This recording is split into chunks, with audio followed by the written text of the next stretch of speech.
Hi everyone. It's time for Unit 5. Hard to believe we're this far along in the semester. We're over halfway finished.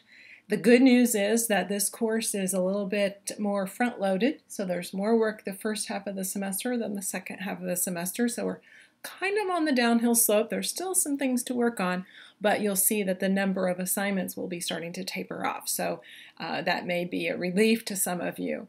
The unit that we're getting ready to embark on, it doesn't actually begin technically until March 25th because we have spring break coming up the week of March 16th.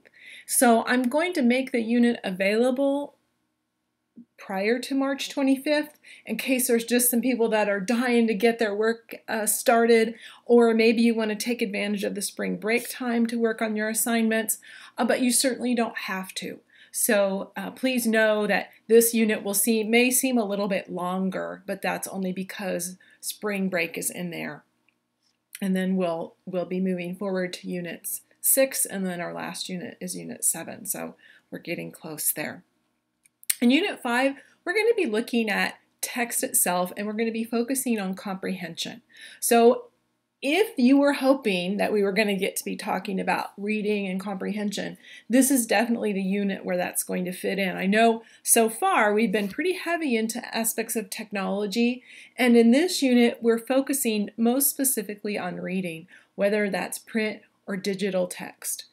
And so our guiding questions are going to help us to understand the different types of text that students will encounter in their information literacy activities. We'll focus on information, procedural, and argumentative text. So we're not going to really touch on narrative text in this project because we're focusing on gathering information and information literacy.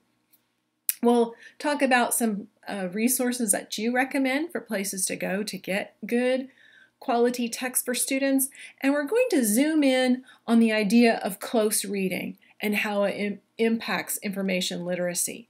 So in this unit you can see the objectives, the things I hope that you'll get by the end of the unit. As you can imagine, a single unit specifically focused on reading comprehension really isn't a lot of time to delve into things deeply, but hopefully we'll have some good discussions and you'll gain some knowledge that will help you to move forward. So our goal here, as I said, is comprehension, whether that's print or digital text, and really taking a deeper look. And that's what I'm going to use as an introductory definition to close reading. I'll talk about close reading a little bit more in the content video.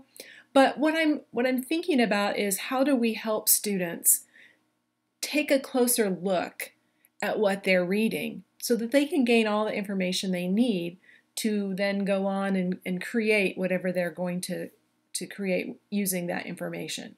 And that's what we'll focus on in the next unit, in Unit 6. But in Unit 5, it's gathering the information and how can we help best prepare students to do that in an effective way.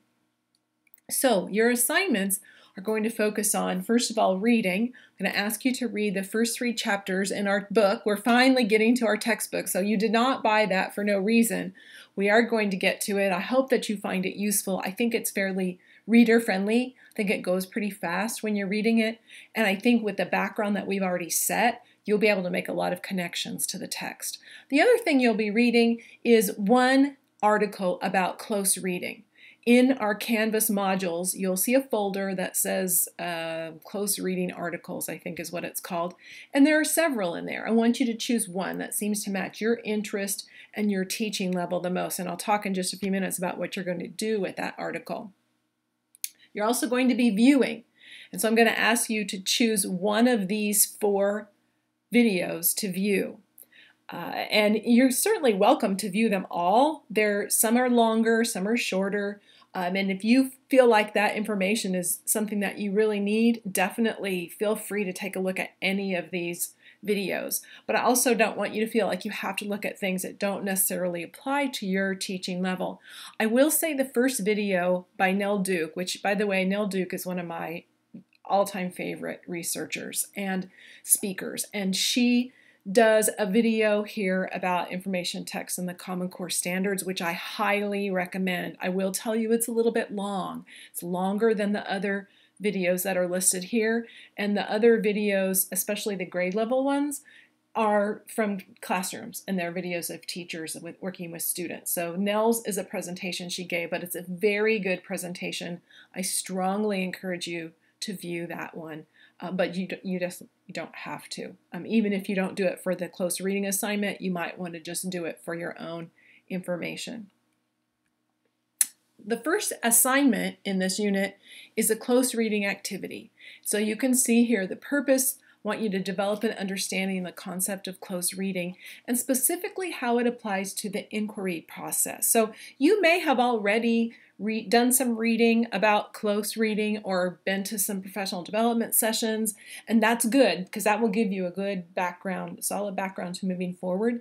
But I want us to really think about close reading as it applies to informational and argumentative text and how close reading can help students prepare for what they're going to do once they gather that information. So for this activity, you're going to choose one article from the folder that's in our Canvas modules, and you're going to choose one video from the ones I just described previously. And then, whoops, wrong direction, sorry about that. And then you're going to indicate which one of those you chose, summarize your learning, and provide a personal response. And please go in and read the assignment description that's in the module, so that you know what I mean by these specific. Summarize what I'm looking for in that summary, and your personal response, what I'm hoping to see in that personal response, is all explained in those assignment descriptions. And as always, don't hesitate to ask if something doesn't make sense. In addition to the close reading activity, you're going to be participating in the discussion board as always. So we have 2 topics for our discussion board, and remember it's 4 total responses, and you can put those in either of the 2 topics, both of the 2 topics, in whatever works best for you and your thinking. So the first topic looks at the reading strategies that we use specifically for digital text, so ebooks and e-textbooks. I'm especially interested in your experience with e-textbooks, as this is an area that I've been researching, and so I'm looking forward to reading any comments that you have about reading strategies with students as you use e-textbooks in the classroom. And e-textbooks could be online, or they could be an e-book kind of e-textbook. But also just ebooks in general, and what strategies are effective for making sense of what we're reading in electronic text. And then the second topic is the idea of making notes while we're reading. So I specifically use the word making notes instead of taking notes, because I want us to think about this as an active, constructive process. How do students choose what's important in what they're reading, and then summarize that or save that somewhere that they can come back to it later? And I know that is an extremely challenging process for students, especially those of you who teach in kindergarten, first and second grade. And so I'm curious to hear maybe how you model how to do this, or maybe ideas that you've heard from colleagues if you haven't had the experience of doing this yourself. But it's definitely something that we all need to learn more about in preparing our students. And then last but not least, you've been working on part 3 of your inquiry project. So I thought maybe this graphic would help to explain the inquiry project. I should have thought of it earlier. It just kind of came to me as I was working today, and I wanted to kind of be able to show you where you are in the process. So you devised your question, you've gathered your references. Now you're on part 3, and that's actually writing up the project and revising your references. So please go into the module and read again the description of the project for real detailed information. But basically, you're taking the information that you found in your reading and viewing, and you're summarizing that in what we would probably traditionally call a research paper. So I'll just say that word, although some people don't like that word, because I don't want you to feel pressure like this has to be like this some big thing looming out there. Really, I want to know, what did you learn from your process of inquiry that goes with the question you started with. Now, as you're working on part 3, if for some reason you decide your question doesn't really match what you're learning and you want to revise your question, I am perfectly fine with that. I really don't want you to just to start over with a new question though. But if you feel like what you're getting isn't taking you down the path you were hoping, that's perfectly okay to go back and revise the wording of that question. And I do want to remind you that this assignment is submitted through Turnitin, which is an anti-plagiarism software. And so it will show how closely your paper matches other people's papers that are online and other people in the class. And so I want to strongly encourage you to be very careful about putting ideas into your own words. And what I mean by that, it isn't taking a sentence from an article and taking out 2 or 3 words and substituting a couple of different words. That is not what I mean about putting it in your own words. And what I'm looking for is you to read an idea, close your eyes, in that mental chalkboard that you have, rewrite that idea based on your own thoughts and how that meshes with what you've been learning. And so when I look at the review with that anti-plagiarism software, it's not alarming to me to see that your work might match some other work at the level of 5, 10, maybe even 15%, because you're going to have a bibliography in there. So you're going to have book titles and they're going to match other book titles. So a small percent of matching is not a concern.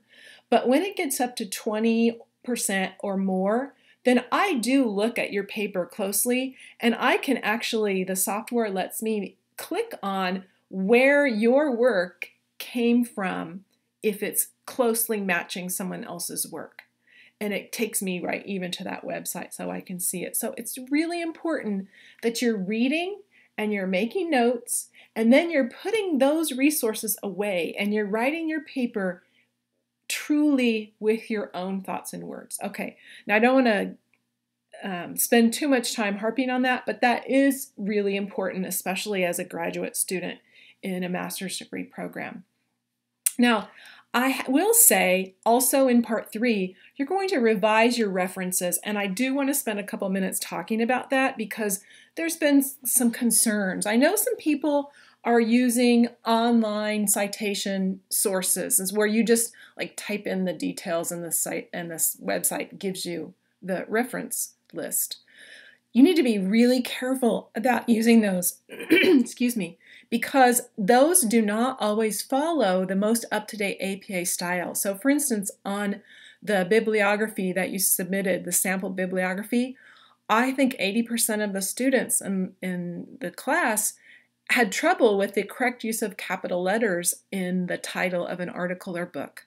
So I'm seeing that somewhere misinformation is coming through. So I have provided you with examples, and I'm going to give you a couple more here and tell you exactly what I want you to look for.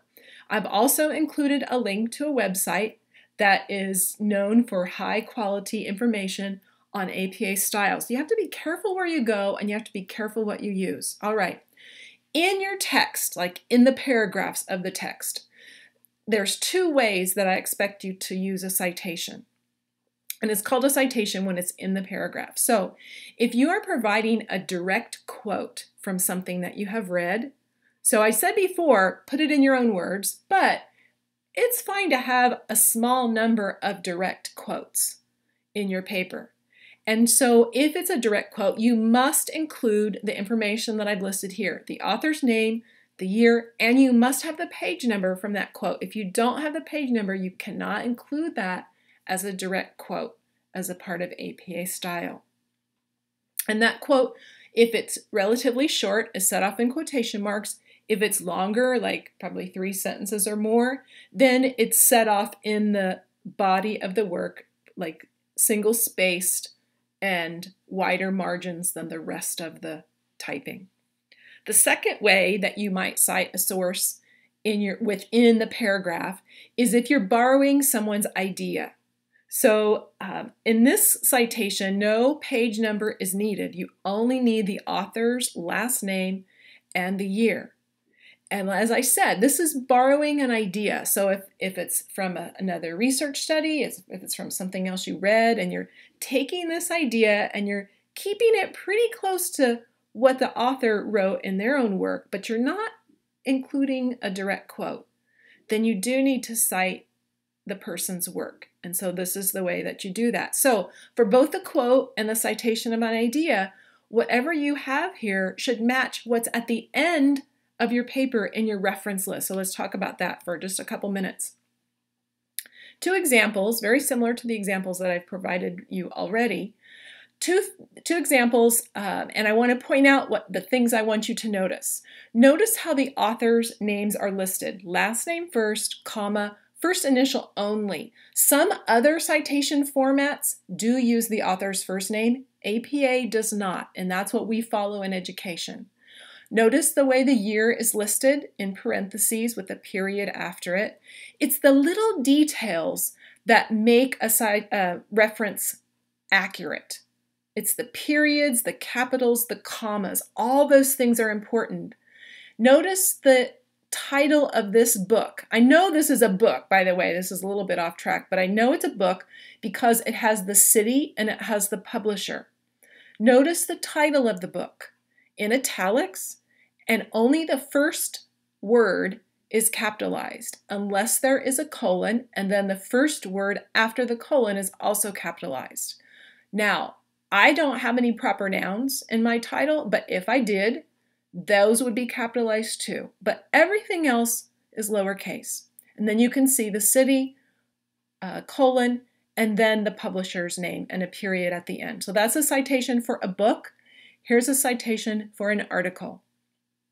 You'll see the author's last name, again, listed as before with the first initial, period after the year. You see the title of the article, and for the most part, the title of the article is in lowercase rather than capitalizing the first letter of words, except after that colon. Oh, excuse me.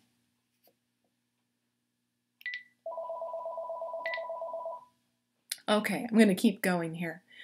And then you'll see the name of the journal, and that's capitalized, and it's in italics. Then you see comma, and the journal volume number is also in italics. Notice that. But after that volume is the issue number, in parentheses, that is not in italics. Those are little tiny things, but you have to pay attention to those details. And comma, and then you see the page numbers. No small letter P, just the numbers, and then a period at the end. Now, I'm not including a website here, and I'm not going to be as particular about websites. I want you to just do your best on websites because they're all so different and they vary. But I will say the date is not included in a website. It's only retrieved from and then the URL. In the current APA style, no date is included. So I hope that gives you some help. I hope to see when you turn in part 3, you've revised your bibliography if you need to and fix those little things, and I'll be anxious to read your work. Have a good week. Take care.